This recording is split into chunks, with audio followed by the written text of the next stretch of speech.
the White Australia policy never really applied to Japanese. And of course the Japanese government didn't want its peasants going off to Australia anyway. It had other plans for them, so, which involved the colonisation of the mainland, by which I mean the Asian mainland, Korea, Manchuria, etc., and Taiwan. So, the White Australia policy never really offended the Japanese, and the few poor Japanese who came into Australia were all in the north. It must be said that the White Australia policy never really applied in North Australia the same way it did in the southern part of the country. Japanese migrants were allowed into places like Thursday Island and Broome to work as pearl divers. There were Malays, as they were generally called, from Indonesia, and in the centre of Australia there were Afghans who came with the camels. They were called Afghans. They're actually Pakistanis, mostly from India's northwest frontier province. So mostly British subjects. They were called Afghans, but actually Indian Muslims who came with the camels. So in northern and central Australia the rules were a little bit different. Gee, I'm running out of time. I'm not even going to get up to World War II. The migration to the United States was frozen in 1924. The United States was always the most attractive country. With the end of that, Australia became more attractive. There was an act of the British Parliament called the Empire Settlement Act of 1921, and this began subsidised migration from Great Britain to countries like Australia, Canada, New Zealand and South Africa, and Rhodesia too, failed settler society. So that began subsidised migration. We also get increasing numbers of Greeks and Italians migrating in the 20s and 30s. Sometimes for political reasons. Italians who didn't like Mussolini, for example, and didn't have mafia connections, so preferred not to go to New York and Chicago. But there was some anti-Southern European sentiment. There was actually a race riot in Kalgoorlie on Australia Day 1934. But Western Australia is always a bit rough. Now, very quickly, early post-war migration. Post-war, Australia's first Minister for Immigration was Arthur Corwell. In the wartime and post-war Labor government. He later became leader of the Labor Party in the early 60s. He believed that Australia had to populate or perish, and I'm going to skip that, he encouraged the arrival of post-war displaced persons. 170,000 of them, which is quite a lot, arrived between 1947 and 1954. Mostly people who had been displaced from territory which had been occupied by Germany and then was occupied by the Soviet Union.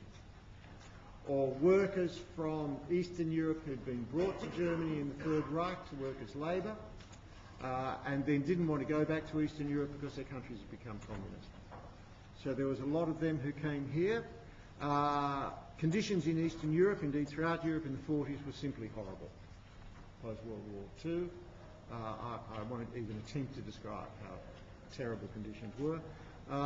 And the result was, with the Department of Immigration encouraging migration, there were about 1.7 million migrants, nearly all from Europe, between 1946 and 1960. And thereafter about 1 million a decade, which is quite significant given that the population of Australia in 1945 was 7 million. These are very significant numbers, and the fact that we're getting 1 million migrants a decade, which is what we're getting now, still about 100,000 a year, a little more now, I think it's 115,000 this year, gives you some idea of the scale of this operation relative to population. It is a big migration program.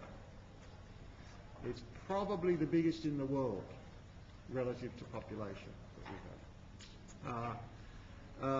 Australia was very short of labour in the post-war period as opposed to the interwar period when there was unemployment. And these three national schemes, the Snowy Mountain Scheme, Port Kembla Steelworks and the Latrobe Valley Scheme, are examples of that. Last point is the end of white Australia. It comes with growing political realisation. Two Prime Ministers, Harold Holt, who so loved the Chinese he ran off in a Chinese submarine, and that's a joke, by the way. He drowned in the surf trying to impress a younger woman on the beach with his prize in the sea. Be that a lesson to you, guys. Don't do silly things trying to impress girls on beaches. You can drown like a Prime Minister. But Holt and Whitlam both were anti-racist, one Liberal, one Labor, and there were various breakdowns in the White Australia policy in the 50s, notably the Colombo Plan, which brought a lot of Asian students to Australia. Then we paid them to come here rather than vice versa. As part of foreign aid, and the Asian students didn't prove not to be all that threatening after all, and that contributed a great deal to the popular sentiment against white Australia.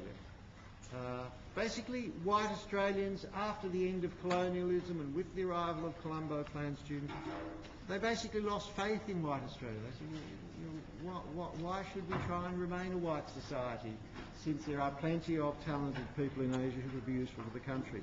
Multiculturalism became national policy from 1974, and the fall of Saigon in 1975 promoted enormous Vietnamese migration, which we had a political obligation to accept. And I'll talk about the reasons for that later on when we look at foreign policy.